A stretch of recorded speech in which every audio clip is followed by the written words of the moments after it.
Last year, your brand, you, were in crisis. I mean, I was sitting there watching your stock price, or WPP, fall at the time because of scandals, rumours, allegations in the press about you and what had happened. Again, yes, and none of which you can talk about because there's a non-disclosure clause. No, but Karen, let's be quite clear about it. The company investigated it, found nothing. I was a good leaver, moved on. So why did you leave? No, I moved on before.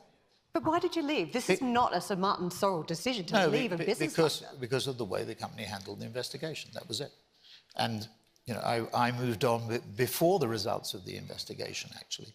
The investigation came through. Nothing was found. People say the company issued a statement to that effect. And I decided to move on and start something new. You've seen this before. No matter whether it's proven or not, you know that you've been the man in charge of strategies, trying to help out companies, brand in moments like that. Somehow you became the bad client. I don't know about becoming the bad client. I'm not quite sure I follow that logic. What I decided to do was look at the industry, see where the growth is. I mean, I was very struck by a report that McKinsey did about the reasons why companies are successful. I mean, it's that old thing about, you know, look at the S&P 500, look at the FTSE 100, how many companies, you know, today were there 25 years ago. And that the life cycle of companies is shortening. And that article said it wasn't about CEOs, it wasn't about cost cutting, it was really principally about revenue growth. So the model and the approach is very different. I mean, one of the things that you always ask the questions of the 6 holding companies when they come on your program has the model become flexible enough? And obviously you have to adapt the model to what's happening on the revenue side. And the structure of S4 Capital is very, very different. I've described how we see the digital market. We're totally focused on digital, which is 20% of the $1 trillion ad market. So it's about 200 billion, dominated by Google, Facebook, and Amazon. So we're totally focused on that. The model is faster, better, cheaper, so it resonates with clients to a very significant degree. And last but not least, and probably most importantly, it has a unitary structure. So, you know, people have said over the years, a few, you know, I was an architect or the architect of the model of how you acquire companies, you know, the delayed pay for companies over a period of time. What we've done at S4 Capital is just create a unitary structure in both mergers, and we call them mergers deliberately, with Media Monks, which is the digital creative agency, and with Mighty Hive, which is the programmatic agency. In both cases, management has taken half of the consideration in cash and half in shares to make them partners in the future growth of the company. That's critically important because in the traditional model, you've got a much more fragmented structure. So Martin, the strategy is fantastic and it is right for the type of industry you have now.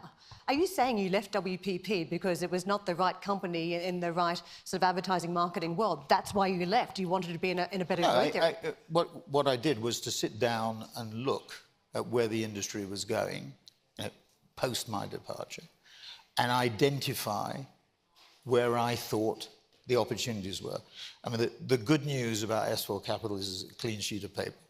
The bad news about S4 Capital is it's a clean sheet of paper. It doesn't have the scale. We're in, what, 12 countries with 1,200 people, just opened up in Japan to make a 13th country. So geographically, we're pretty much there. Functionally, strong content offer, which I'd like to beef up even more. Programmatic offer is very good. It needs to be reinforced in some respects, but strong.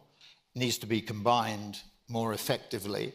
First-party data is actually much more difficult to do because it's very expensive. Right. And some of the assets, I mean, you saw it with IPG, with Axiom.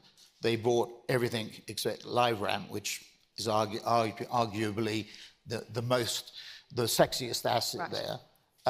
So focusing on the first-party data is also important. I want to talk about data, I want to talk about the industry with you, but I still can't move forward because we're not tackling the question about what happened. And one of the things that... I don't know what question you're trying to tackle, Karen. I want to tackle how quickly your life has moved on, because many people, I think, are uncomfortable with that because there have not been answers. And, you know, what happened at the time? There were huge articles in the press and the future of WPP was uncertain, the future of you what you were going to do next. Well, I think quite probably the uncertainty of both is still there as to what may or may not happen. Right, but what happened, if you think at the time, so there's a non-disclosure, nobody can talk about it. It felt like a Sir Martin Sorrell solution. One of the masterminds of industry comes in and says, well, this is clearly not going anywhere positive for myself or for you. It wasn't my solution, no. So it wasn't you, it was the board who came up with the solution. No. The board of WPP made the decisions about how they handled the investigation and everything else. But this was brilliantly executed. It's like almost something like you do. Please, this is what we want to hear about. We will get to that. Do you want to moderate the panel? Go ahead.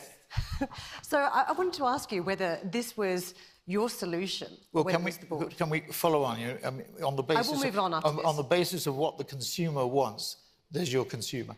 Go on, go ahead. Well, if you want to move forward, let's move forward. But I do feel like there's a reluctance to talk about what has happened. No, relax. Just move on, as the gentleman said. Thank you for watching, and for more from CNBC International, just hit the subscribe button.